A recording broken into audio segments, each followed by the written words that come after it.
Queen's Clouds, where I give you a look into my experience starting and running my small rolling accessories business.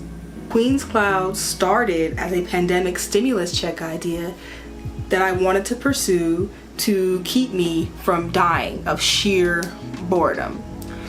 You know, it wasn't meant to be anything crazy. I just wanted to make a few sales, at least go into profit for a while, and just live the dream for a little while. Live off of what I was making from the business for at least a year.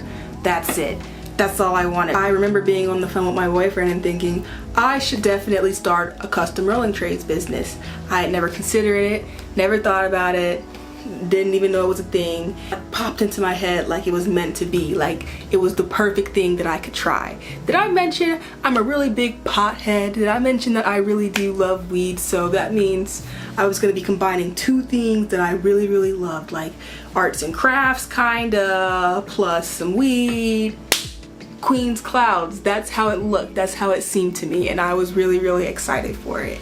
So I got to work. I made a very rudimentary, not detailed business plan, and it wasn't great. You know, the only time I've ever made a business plan is in school, so it wasn't going to be this amazing, very professional business plan. It was kind of sad, but I made a business plan.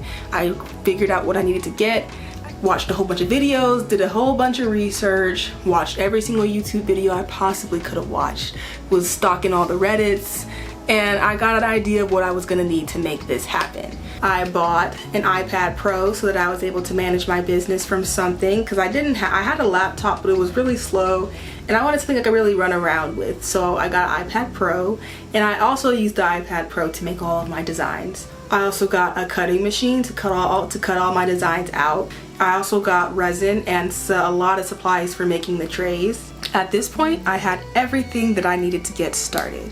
So you would think the hard part was over. You have your trays made, you have a system of how you're gonna do it, you know you're gonna sell on Etsy, so what could really be the problem here?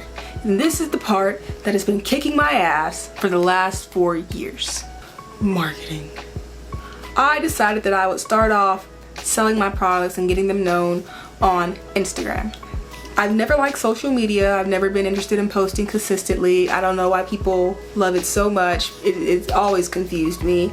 But I did know that I wanted to sell online, and Instagram seemed like my target audience. You know, young, trendy, fun, very vibrant. I figured I could find some people that would enjoy my product and enjoy my content as well. This is where I realized how difficult it was going to be to advertise and market through Instagram for smoke content specifically. They don't like no weed. They don't like no nothing. Any kind of reference to it, a leaf, you don't even have to be smoking it, and the post will get banned or deleted, or your account will get taken down. So I was definitely coming into a whole bunch of roadblocks that I did not realize would be there. Like, I don't know why I thought we were a little more progressive with weed than we are, but holy shit, there's still so much red tape for a plant. Really crazy to me. But I continued posting, and I continued making really unique and fun, elaborate content to keep myself going until my first account got banned. I was devastated to have lost my 400-ish followers that I had worked so hard to gain over the last couple of months. But I was dedicated. And besides, there are plenty of pages that have weed content that they market to tons of followers. So I really didn't see why I wouldn't be able to make anything happen. You know, just do a little bit more research, you know, check out their pages and see what they're doing, and then you'll figure it out. You know, you'll start making that cash, getting those followers, making it happen. So that's what I did. So I started over again, and guess what? It was banned again. Even quicker this time. 2 weeks is what it took to get banned. And it's not like I'm posting like crazy, just smoke videos where I'm just hotboxing the room. No, I'm just posting rolling trays and maybe a weed leaf here, maybe a nug there. Nothing insane. How many followers does Stizzy have? Or West Coast? You know, so I figured why not? But these are big brands, and I had to realize you're not one of those. You're not like them, no. So I was baffled, and I thought, you know what? Maybe Instagram isn't for me. So I moved on to TikTok. As we know, TikTok is known for its ability to make anything and anybody go viral. And that was all I needed. One viral video to jumpstart everything. That was what I was hoping to get from TikTok. Within a few videos of me posting on TikTok, I realized that it is so much more strict with its regulations regarding flower content. So much more than even Instagram. I couldn't even fucking believe it. I was like, how could it get worse? You know, I would choose the topic of content that is banned on every single platform. I would make it this fucking hard for myself, but I swear I don't want to do anything else other than this. There's no other business that I want to run, so I have to somehow make this work, right? If I thought Instagram was strict, I better be ready to get my ass beat on a daily by TikTok. But I wasn't gonna let that stop me. I just continued to make videos that skirted around the regulation, like just barely kissed the community guideline. You know what I mean? Like, that's what I did. That's what I had to do to make it happen. And that worked for a while until TikTok tightened up. They started catching on to my tricks.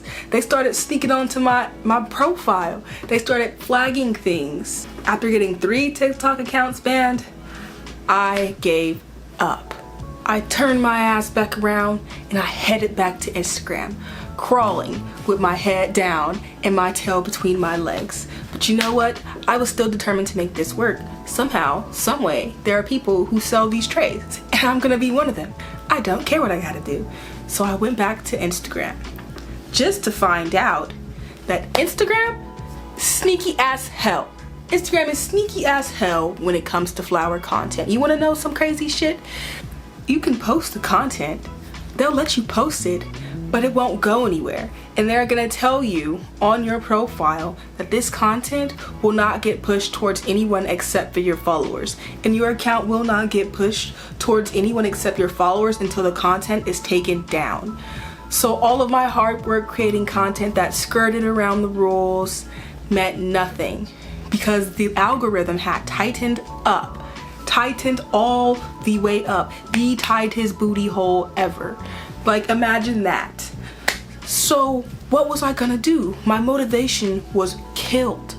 I can't post on Instagram. I can't post on TikTok. These major platforms, that's where everyone is selling, and I can't even take advantage of that.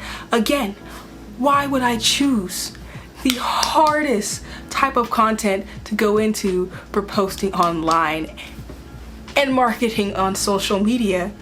I just like making my whole world hell. That's just what I want for myself. So that leaves what? YouTube.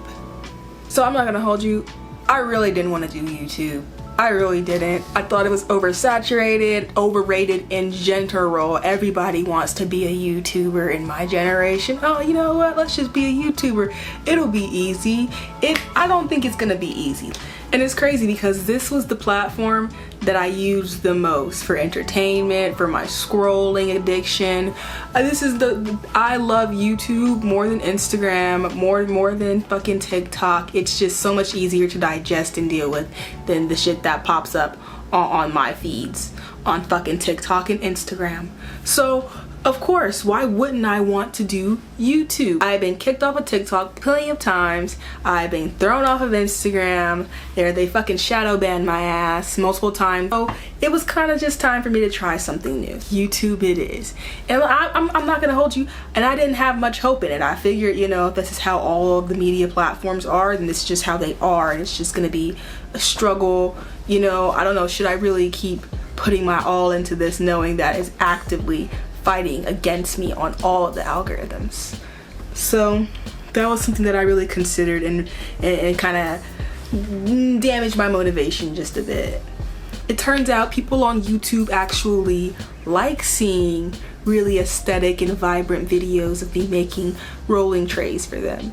So it was working out really well, and this really was the fastest I had ever gained followers or subscribers on any platform. Like, there were times where I was getting like 30 or 40 a day when my videos would do well. So I was super excited, and that kind of just gave me the motivation to keep on going. The regulations for YouTube are just way more lenient than TikTok and Instagram. And after 4 long years of trying to get my content to go anywhere up from 1,000 impressions or maybe 2 likes, I was able to see traction and growth. And I could also see it reflected on my website through the traffic. I'm doing it. I'm marketing. So here I am working on YouTube primarily with my 660 subscribers, who I am grateful to have. Like, it's amazing to even be this far in the journey already. And the goal now is to get to 1,000 subscribers. So please like and subscribe if you're enjoying this video and if you want to see more like this. There's one thing that still hinders me and just creeps in the back of my head: doubt. I admit that I didn't expect this business to take as long as it has to grow and be in a place of profit. Even now, we are not even close to being in profit. So I thought that I would probably be a little bit more further along, and I was really hoping that I would have a business that I could live off of by the time I turned 25, which is in like 4 or 5 months. So I don't see that happening. I have faced so much red tape with app marketing and posting on social media, having accounts taken down and being limited creatively to specific platforms has really just been a really big obstacle. Like, I put my all into this business and creating a community and building a brand that people will be happy to have in their home or roll with or smoke with or anything of that nature. And I've seen very little success over 4 years. And I feel like most people would quit after seeing no success for 4 years when you're putting your time, your energy, your money, and your hopes and your dreams into something, and to not see very much progress is definitely sad and depressing. And sometimes I think that I've really just wasted my time, and I'm just so far in by now, putting so much time and energy, putting so much into this, that if I quit, it would have just been a huge waste. So in that, there's a feeling of just being trapped by this business that I've created. I have very little experience and very little resources, but I feel like I've seen people do so much more with less. So it's hard to not compare myself to these people who seem to have it all figured out. And I know social media isn't real, but like, somebody has to be doing it, you know what I mean? And I want to be that person who's being successful in what I want to do. So the question remains, should I quit? The answer for me is fuck no. YouTube is the first time that I've ever seen this much traction and this much reach, engagement, anything from any platform, from TikTok and Instagram. So I'm not ready to give up. Once if I bomb at YouTube, if shit just starts getting deleted and my videos get taken down, if things just start going to shit on YouTube, then yeah, I might consider quitting. I fucking hit every major platform. Where is there to go from there? Though I'm late to the YouTube party, I'm here now, and I tend to have a good fucking time and shake my ass. So, no, I will not be quitting. When I set out to build this business that I could survive off of for at least a year or a couple of years while I'm still young, I knew that it was going to be a long road. I did not expect how difficult it would be, and I did not expect all the red tape and the roadblocks that I have encountered with trying to post on social media about the content that I want to post about. But that's not a reason to give up, and frankly, I don't have shit else to do with my life. Like, I go to work, I come home. I go to work, I come home. That's about it. So if I don't have anything going in between that, it's fucking boring. I'm just gonna be depressed. I'm just gonna sit around and watch fucking Bob's Burgers in my bed with my blunt, maybe some fucking food, and that's all I would do. So I need this. I need this distraction. I need something to put my energy into. Financial freedom is the real goal here, and I'm gonna keep on striving towards that, because honestly, I work a 9 to 5 and it's not awful, I guess, but like, I feel like I could be doing what the fuck I wanted to do instead. So I just want to experience the freedom to live by my own time and my own standards instead of living by this job. The truth is, that I can't see myself being happy doing anything other than running this business and making content. I really don't. I don't see it. There are no jobs that I'm just like, oh my god, I wish I worked here for this person. Oh, I would love to work for Google or Microsoft. No. All I want is a pretty simple life. And all I can do to get there is to keep pushing forward and make do with what I have and what I can work with. And that is why I'm here on YouTube today speaking to you. With that being said, my goal is to post 1 video a week and maybe 2 to 3 shorts a week as well, just to kind of keep my shorts numbers going and my subscribers coming in. If you are at all interested in seeing my business grow and supporting me, please like and subscribe because it's free, so why the fuck not? If you are interested in seeing my journey of building this business and improving my skills, please support by engaging if you can. Leaving a like and a subscribe would definitely help get me out there more. Thank you for staying and watching. I really do appreciate the retention, and I will see you next week with another video. This time it's gonna be pouring your tray, and this video is gonna be a lot of fun because I'm gonna be teaching you guys how to pour a resin tray. Thank you, and I'll see you soon.